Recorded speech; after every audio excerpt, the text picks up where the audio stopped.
प्यारे बच्चों, पिछली क्लास में हमने एमएस एक्सेल की टेबल की कुछ फॉर्मेट के बारे में, ऑप्शनों के बारे में देखा और प्रैक्टिकल की कि मेल मर्ज मर्ज सेल कैसे किए जाते हैं और वेपर टेक्स्ट कैसे किया जाता है और उनके अलाइनमेंट, सेल की हाइट और विड्थ कैसे इंक्रीज की जाती है और कैसे डिक्रीज की जाती है। आज की क्लास में हम फंक्शन के बारे में देखेंगे कि फंक्शन कैसे काम करते हैं और फंक्शन कितने प्रकार के होते हैं। तो शुरू करते हैं आज की क्लास। सबसे पहले हम आपको बता दें कि फंक्शन दो तरह के होते हैं, एब्सोल्यूट फंक्शन और रिलेटिव फंक्शन। एब्सोल्यूट फंक्शन क्या काम आता है कि एब्सोल्यूट फंक्शन अगर उसको ड्रैग करके नीचे डालेंगे तो वो सेम वैल्यू आपको डिस्प्ले करेगा और रिलेटिव में सेल को अपने आप इंक्रीज करेगा। चलो सबसे पहले हम आपको फंक्शन के बारे में बता देते हैं। आप सम करके देखते हैं कि सम एब्सोल्यूट से करते हैं और रिलेटिव से, दोनों से। तो हमेशा जो भी फार्मूला स्टार्ट होता है वो इक्वल से स्टार्ट होता है, इक्वल सम और ब्रैकेट स्टार्ट। सबसे पहले हम करते हैं रिलेटिव फंक्शन। जो रिलेटिव फंक्शन पिछली क्लास में भी बताया था, जो ये टोटल मार्क्स किए थे, इसका रिलेटिव फंक्शन किया था। सेल आईडी, यहाँ पे हम सेल आईडी डालेंगे सी कॉलम और 2 रो, तो इसका हो गया C2। तो C2 कॉलम और कहां तक हमें डालना है, J कॉलम और 2 तक, J2।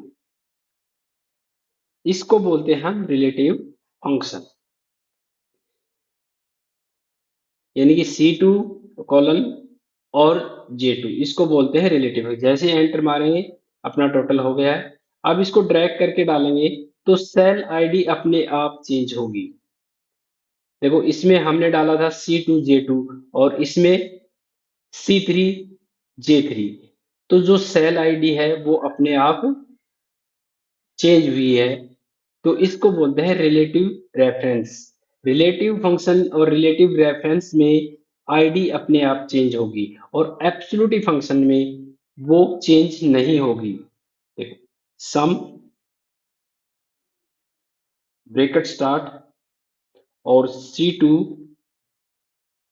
Colon J2। अब इसको एब्सोल्यूट फंक्शन बनाना है तो क्या करेंगे हम,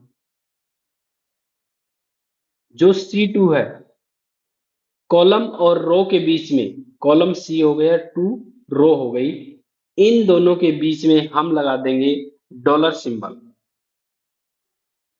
और इसी तरह से कॉलम और रो के बीच में डॉलर सिंबल। तो इस डॉलर सिंबल से ये एब्सोल्यूट फंक्शन, एब्सोल्यूट रेफरेंस बन जाता है। तो इसके द्वारा हम ये कर सकते हैं। अब देखो टोटल सेम आया है और यहाँ पे आप ड्रैग करेंगे तो सभी में सेम होगा। इसको बोलते हैं, जो सेल आईडी है वो चेंज नहीं हुई है। ये देखो C2 J2 किसी भी कॉलम में चले जाओ इसी का ही दिखाएगा। तो एब्सोल्यूट रेफरेंस में सेल आईडी चेंज नहीं होगी। अगर हम कोई वैल्यू चेंज भी करते हैं तो वो सभी में होगी और यहाँ अलग। तो इसको बोलते हैं रिलेटिव रेफरेंस और इसको बोलते हैं एब्सोल्यूट रेफरेंस। तो एब्सोल्यूट और रिलेटिव में ये फर्क है इन फंक्शनों में। तो ये था। अब उसी तरह से अर्थमेटिक फंक्शन और भी कर सकते हैं हम। कैसे, हमेशा फंक्शन इक्वल के स्टार्ट होता है और ब्रैकेट स्टार्ट। अब हमें सबट्रैक्ट यानी कि माइनस करना है, तो इन दोनों का, इस सेल आईडी और इस सेल आईडी का माइनस करना है। तो इसका हो गया M4 और N4 या M3 और N3। तो M3 माइनस N3 और ब्रैकेट बंद। इस तरह से ये माइनस, अगर हम यहाँ वैल्यू बढ़ा देंगे इसकी, जैसे हमने कर दिया 78, तो इस तरह से ये अपने आप चेंज होगा। इस तरह से। तो इसको माइनस के लिए ये फंक्शन होता है, और डिवाइड के लिए इसी तरह से हम डिवाइड भी कर सकते हैं। इक्वल ब्रैकेट स्टार्ट, और इसका जो K2 है इसमें 7 का भाग देंगे तो ये 7 किस में है, M10 में, K2 slash M7, M10, M10, और ब्रैकेट बंद। जैसे एंटर मारोगे तो ये इस तरह से भाग देते हैं, डिवीजन करते हैं। मल्टीप्लाई का भी वही है, जो गुना करना है। अगर इसको C2 को M10 से करना है तो इक्वल ब्रैकेट स्टार्ट C2 या K2, K2, और जो स्टार का निशान है वो इसमें मल्टीप्लाई का होगा, जो स्टार जो कीबोर्ड के अंदर, और इसको करना है 7 से, तो M10, M10, और एंटर मारोगे तो इस तरह से ये अर्थमेटिक फंक्शन है, जोड़ घटा गुणा भाग। और एवरेज आप इस तरह से ये निकाली थी, ये हमने एवरेज, इस तरह से हम कोई भी एवरेज निकाल सकते हैं। उसके बाद है, ये फंक्शन करवाए थे अलाइनमेंट, और डॉलर सिंबल किस तरह से, नंबर सेटिंग किस तरह से होती है, और उसके आगे है कंडीशनल फॉर्मेट। कंडीशनल फॉर्मेट क्या होता है कि हम कोई कंडीशन डालें, कि जैसे ये टेबल हमारी है, इसमें कंडीशन डाल दी हमने, 40 से कम जो भी डाटा है, 40 से कम जितना भी डाटा है उसका कलर कैसा हो। तो यहां से हम भी less than, greater than, less than डाले हम यहाँ सेल को, या यहाँ पे लिख देते हैं कि 40 से,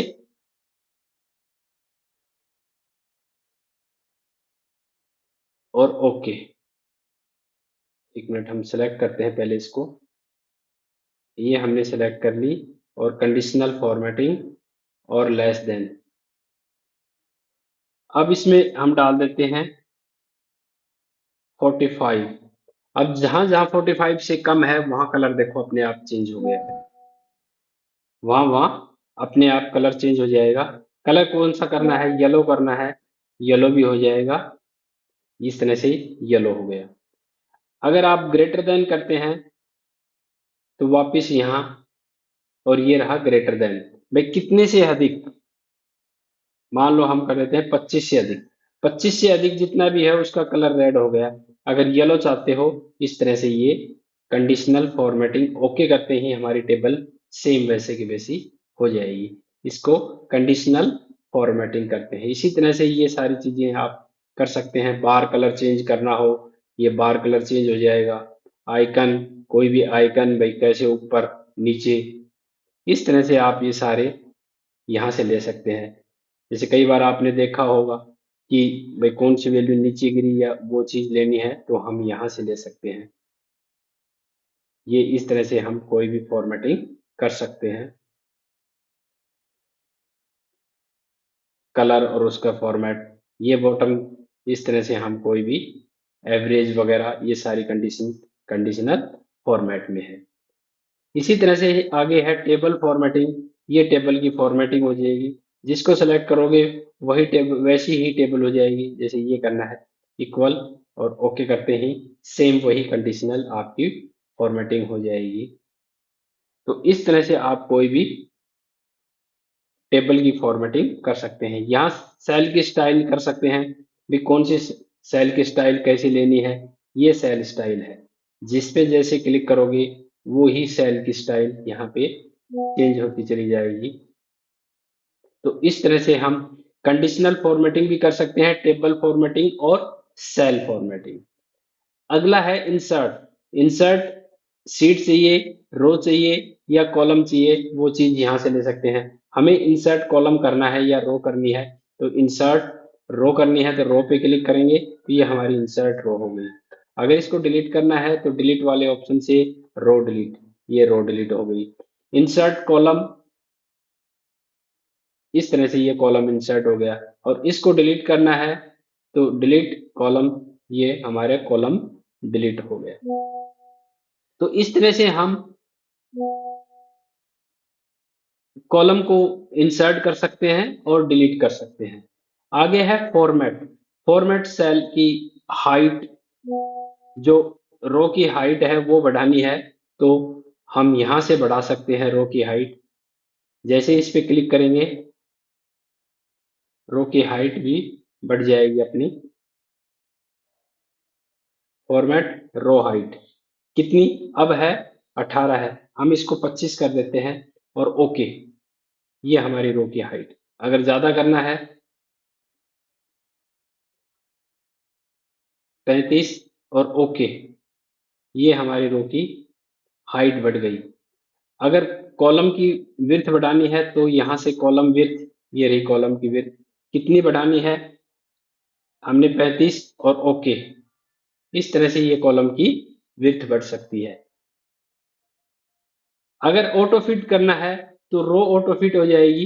ये देखो सारी, जितने जिसमें जो लिख रखा है उस हिसाब से रो की अपने आप कंप्यूटर अपने आप ऑटो फिट कर लेगा, जो भी करैक्टर या नंबर लिख रखे हैं उसके साइज के अनुसार।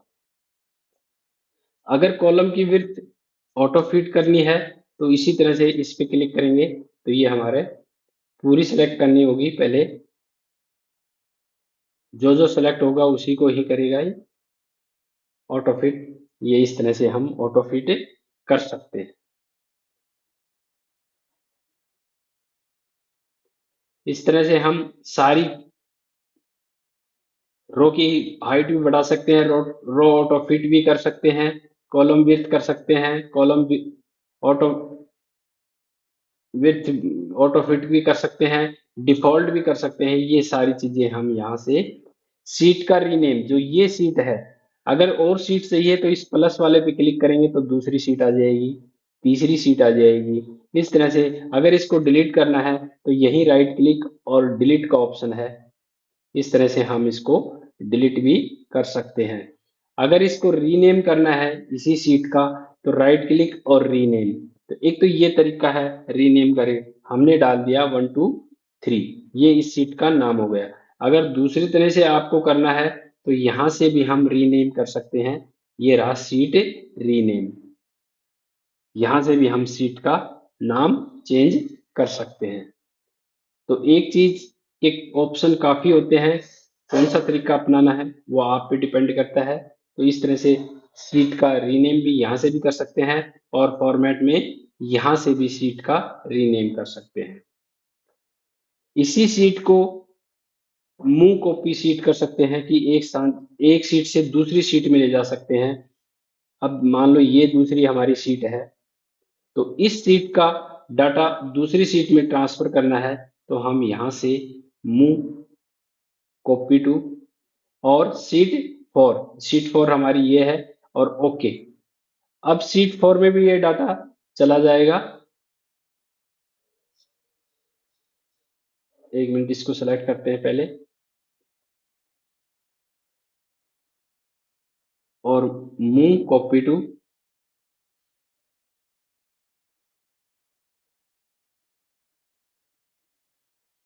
ओके।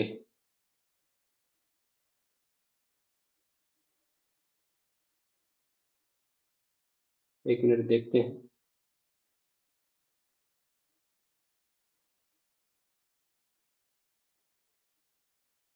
और कलर चेंज करना है हमारा, तो कलर यहाँ से भी कर सकते हैं। जो चीज सेलेक्ट है उस चीज का कलर भी हम यहाँ से चेंज कर सकते हैं। इस तरह से आप जो भी कलर लोगे वो यहाँ से कलर हो जाएगा वैसा ही। इसको मूव करके देखते हैं एक बार।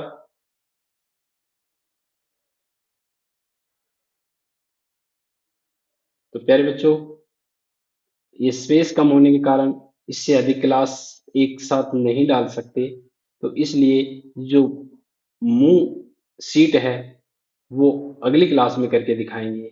जो ये ऑप्शन है ये आपको अगली क्लास में करके दिखाएंगे। ये ऑप्शन की प्रैक्टिकल आप करके देखना। कोई दिक्कत हो तो कमेंट बॉक्स में ज़रूर लिखना, और ताकि आपको दोबारा से रिपीट करवाया जा सके। तो इसके आगे के ऑप्शन अगली क्लास में होंगे। तो धन्यवाद।